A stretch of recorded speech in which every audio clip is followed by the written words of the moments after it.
مختصر جواب دیں. کیا سر سید خطوں کا جواب باقاعدہ دیتے تھے؟ مصنف کے بقول سر سید خطوں کا جواب دینے میں نہایت فیاض تھے. کسی بھی مرتبے کا انسان کا خط ہوتا فوراً اور باقاعدہ جواب دیا کرتے تھے. کوئی بھی شخص ان کو خط لکھتا تھا تو ان کا فرض بن جاتا تھا کہ اس کا جواب دے. کوئی امیر ہے، کوئی غریب ہے، کوئی بہت بڑا ہے، کوئی بھی ہے، تو یہ سب کو عزت دیتے تھے، اور کسی کوئی خط لکھتا تھا تو اس کا جواب باقاعدہ دیتے تھے. کیا سر سید کو مہمانوں کی آمد ناگوار گزرتی تھی؟ اس کے بعد جب ہم دیکھتے ہیں سر سید کو مہمانوں کی آمد ناگوار نہ گزرتی تھی، بلکہ اگر ان کے دسترخوان پر کس دن مہمان نہ ہوتے تو کھانا کھانے کا لطف نہ آتا، اور جس دن زیادہ مہمان ہوتے تو ان کے گھر عید ہوتی تھی. یہی ایک بڑے آدمی کی نشانی ہے. مہمان بہت پسند کرتے تھے، مہمان سے خوش ہوتے تھے، اور عید کا سما ہوتا تھا جب ان کے گھر کوئی مہمان ہوتے تھے. جس دن مہمان نہ ہوتے پریشان ہو جاتے تھے. سر سید کی شخصیت کا نمایاں ترین پہلو کیا ہے؟ یعنی اہم ترین جو واضح طور پر نظر آئے وہ پہلو کیا ہے؟ سر سید کو اللہ تعالیٰ نے بے شمار خوبیاں عطا کی تھیں، لیکن ظرافت، ہنسی مزاح اور خوش طبعی ان کی جبلت میں داخل تھی، ان کی فطرت، سرشت میں، خصلت میں شامل تھی. کسی بھی بات کرنے کا خدا نے ایسا سلیقہ دیا تھا، طریقہ دیا تھا، انداز دیا تھا کہ کوئی بات تہذیب کی حد سے متجاوز نہ ہونے پاتی تھی، بڑھتی ہی نہیں تھی. سر سید راست بازی کو کیا سمجھتے تھے؟ اس کے بعد یعنی سچ بولنے کو، ایک پاکیزہ اور سچی زندگی گزارنے کو، ایسی زندگی جس میں بالکل جھوٹ نہ ہو، اس کو کیا سمجھتے تھے؟ سر سید احمد خان راست بازی کو اپنا دین و ایمان سمجھتے تھے. سر سید خود بھی راست بازو کے دل سے قدر کرتے تھے. سر سید کا دوستوں کے ساتھ برتاؤ کیسا تھا؟ یعنی دوستوں کے ساتھ ان کا سلوک کیسا تھا؟ سر سید کا دوستوں سے برتاؤ سلوک بہت نرالا تھا. ان کی خوشی بلکہ ان کی زندگی کا مدار کام اور دوستوں کی ملاقات پر تھا. ان کی زندگی کا مدار کام، یعنی کام کو اہمیت دیتے تھے، اور انصار اور دوستوں کی ملاقات. دوستوں سے مل کر بہت خوش ہوتے تھے، جیسے ان کو نئی توانائی مل جاتی تھی. وہ پھر واقعہ حقیقی طور پر دوستوں کو زندگی کا ایک حصہ سمجھتے تھے. سید کو کون سا پھل پسند تھا؟ سر سید کو پھلوں میں آم اور خربوزے نہایت محبوب تھے، پسند تھے. آم اور خربوزے کو نہایت شوق سے وہ کھاتے تھے. سر سید کھانے کے بعد عموماً کیا پیتے تھے؟ جب بھی سر سید کھانا کھا لیتے تھے تو عام کھانے کے بعد جو ہے سر سید کھانا کھانے کے بعد کوئی پاؤ سے دودھ دونوں وقت بلا ناغہ پی لیتے تھے. یعنی ایک پاؤ دونوں وقت جو ہے جب بھی کھانا کھاتے تھے اس کے بعد یہ پی لیتے تھے، اور اس کو بلا ناغہ یہ ان کی عادت تھی، اور تو یہ لازمی وہ پیتے تھے. سر سید نے مطالعے کی عادت کب سے اپنائی؟ سر سید نے مطالعے کی عادت ابتدائی بچپن ہی سے اپنائی تھی. بچپن ہی سے ان کو مطالعے کا شوق تھا اور شوق سے وہ پڑھتے تھے. سر سید نے خطبات آمدیہ کتنی مدت میں لکھی؟ سر سید نے خطبات آمدیہ 1.5 سال کے عرصے میں لکھی، اور میں اس کے بارے میں آپ کو سبق پڑھاتے ہوئے تفصیل سے اس کے بارے میں آپ کو بتا چکا ہوں. اور یہ انہوں نے لندن میں ولایت میں بیٹھ کر لکھی تھی. اور ایک انگریز ولیم میور نے جو کتاب لکھی لائف آف محمد صلی اللہ علیہ وسلم کی ذات مبارکہ پر، تو اس میں کچھ ایسی باتیں تھیں تو سر سید نے مناسب سمجھا کہ اس کا جواب دیا جائے. تو یہ شخص لندن ولایت پہنچا، وہاں بیٹھ کر انگریزوں ہی کی لکھی گئے جو مختلف کتابیں تھیں، ان میں سے 12 خطبات جو منتخب کیے، اور اس شخص کو اس نے جواب دیا. تو یہ انہوں نے اپنا دینی فرض سمجھا. تو یہ رسول پاک صلی اللہ علیہ وسلم سے ان کی والہانہ محبت کی ایک علامت بھی تھی اور ثبوت بھی تھا. کون سی بات سر سید کو سب سے زیادہ ناگوار گزرتی تھی؟ کون سی بات سر سید کو بہت زیادہ دکھ اور تکلیف دیتی تھی، جس کو وہ پسند نہیں کرتے تھے؟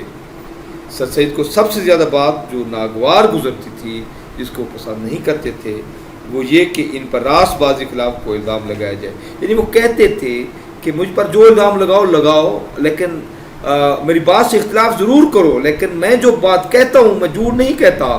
مجھے جو سچ سمجھتا ہے دل و جان سے وہ میں کہہ دیتا ہوں.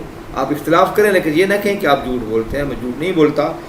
تو اس لیے میری راست بازی یعنی یہ نہ کہو مجھے جھوٹا نہ کہو. وہ ہمیشہ سچ بولتے تھے اور دل و جان سے جس بات کو سچ سمجھتے تھے. آپ نے دیکھا پڑھا بھی ہے کہ اگر کوئی ان کو جب کوئی بات سچی معلوم ہوتی تو وہ کہہ دیتے تھے، اور ذہن میں یہ تھا کہ اگر کوئی ایک بھی اس سے یعنی میرا ساتھ نہ دے تو سچ بات ہوتی تھی، تو وہ سمجھتے تھے، تو وہ کہہ دیتے تھے۔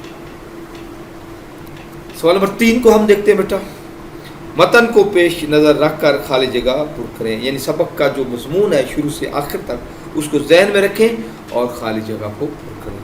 سر سید کو اپنے کنبے سے حد سے زیادہ، تو ہم یہ کہتے ہیں اس کے بعد لگاؤ تھا، حد سے زیادہ لگاؤ تھا۔